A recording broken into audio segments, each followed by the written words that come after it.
Hey guys, it's Banang. In the last few days and weeks, I've noticed there are many players coming back from taking a break and are a little bit overwhelmed because of all the changes that has happened since their absence. This is a video meant for you guys, returning players. And of course for all those who have friends who took a break, and you can show your friends this video and show them the changes and that it's not too overwhelming.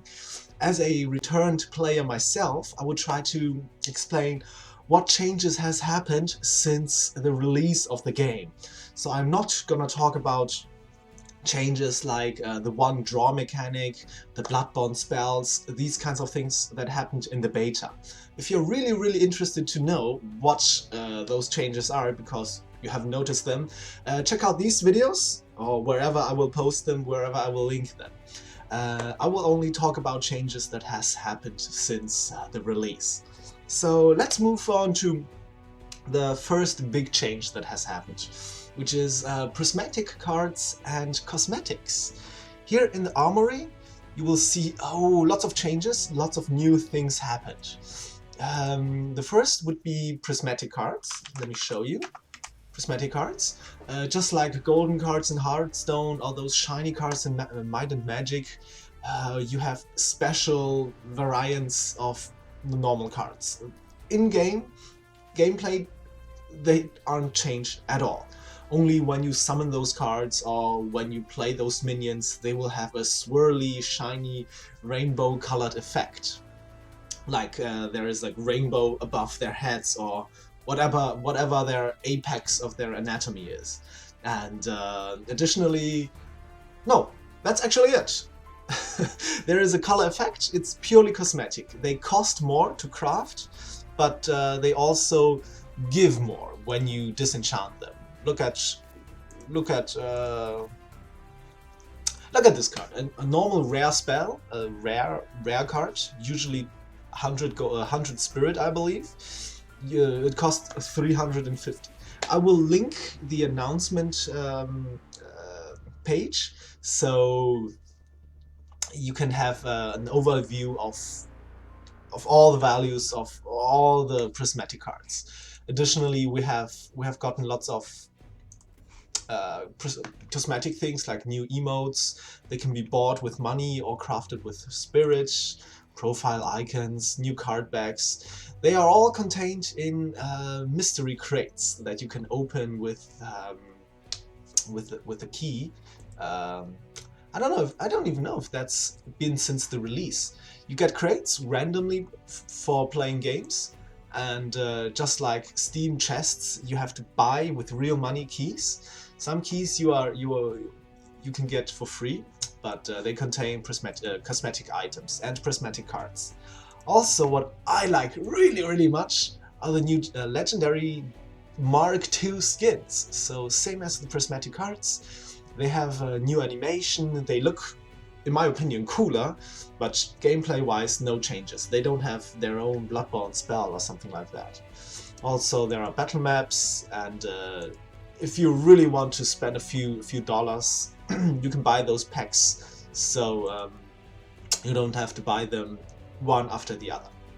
Okay, that's the prismatic and cosmetic changes. Let's go over some gameplay changes. Since you've been absent, there has been still monthly new cards, every month 4 new cards. I will not go over them one by one. If you're really interested, check out my patch review videos where I review those cards that I got a chance to review. I want to talk about the 3 new expansions that happened since the release of the game. The first one would be a small mini expansion. It's called the 7 Sisters, and there are 6 faction cards, excuse me, and 1 neutral sister. They are all legendary, and these cards cannot be bought. You have to earn them. The way you earn them is by owning 3 copies of every single common card. Non-prismatic is enough, just the normal version. So you have to have a normal Heart Sister, 3 normal Heart Sisters, 3 normal whatever cards of that faction, and you will be automatically granted 3 copies of those legendary cards for each and every faction. About the strength of those cards, yeah, some are played. Most of the times you don't see them too often though. This is the only exception because it acts as a draw, but that's way too much into detail. So 7 new cards in this 7 Sisters expansion. Get 3 copies of every common card of that faction, or of neutral cards, and you will get this 7. You will get the sister of the corresponding faction. By the way, when I talk about every new normal card, I mean every normal card of the core set. So for the 2 new expansions, you don't need their normal cards, because that would be a bit overkill. Talking about the new expansions, and the new real expansions, the first one is Denizens of Shimzar. I believe 107 cards or something like that. A buttload of new cards. If you want to check them all out, just visit the link I will post here. It's the official announcement page where you can have a look at all the new cards. The biggest game mechanic change or introduction are battle pets. As you can see here, they are their own tribals, and they are generally considered a bit on the weaker side. And the reason is that the battle pets have their own mind. You don't get to control them directly. They are a little bit overstated, but you lose complete control over them. They always move and attack following the same schedule, which is, if possible, move to the closest opponent, and if possible, attack the closest opponent. What is the closest opponent? Well, if an opponent is 1 space away, for example, directly to the right, it is considered closer to one that is 2 spaces away or diagonally away. So it will move to that and attack it. Whenever there are several possible targets, it will randomly choose. So you don't get to decide if you want to attack or not. You don't get to decide where and how to position it, because if there are several opponents, it will choose and move randomly. And of course, you don't get to choose which one to attack. It might ignore an easy kill and suicide itself into a big huge minion. So, except for a few exceptions, battle pets don't see too much play. However, there are lots of new cards that are not based on battle pets. Again, I will not go over them here in this video because that would take way too long. But yeah, just go into the crafting page and have a look at what they do, or follow the link I will post somewhere here to have a look at all the new cards. Okay, this is Denizens of Shimzar. You earn those cards the same as the core set. You buy their packs with gold, and they cost 100 gold just as the core set, and you have a chance of getting cards normally or their prismatic versions. I believe the chances for getting legendary cards is slightly slower. There have been some experiments conducted where they found out it's, I don't know, 5%, 10% lower, or maybe not even that much lower, but you earn them at about the same rate as the core set. This changes with the rise of the Blood-Borne, the way how you earn those cards. Rise of the Blood-Borne packs are more expensive. They cost 300 gold per pack, but you are guaranteed to have no repeats. So when you buy a pack, you get not 5 cards, but 9 cards. You get 3 copies of 3 different cards, and when you have gotten these cards, you will never see them again. And because Rise of the Blood-Borne has 39 new cards, you only need to buy 13 packs to earn all the cards. You will never need to spend any more gold on Blood-Borne orbs, and additionally you don't have to craft them. Unless you want prismatic versions, if you have a card in normal version, you can spend spirit to craft the prismatic ones. So what are the cards like in Blood-Borne? Um, in my opinion, I'd say on average the new expansion is at the same strength level as the old expansions. However, the important thing is the weaker cards don't get played, the stronger cards do. So what it did in reality was to raise the power level a little bit.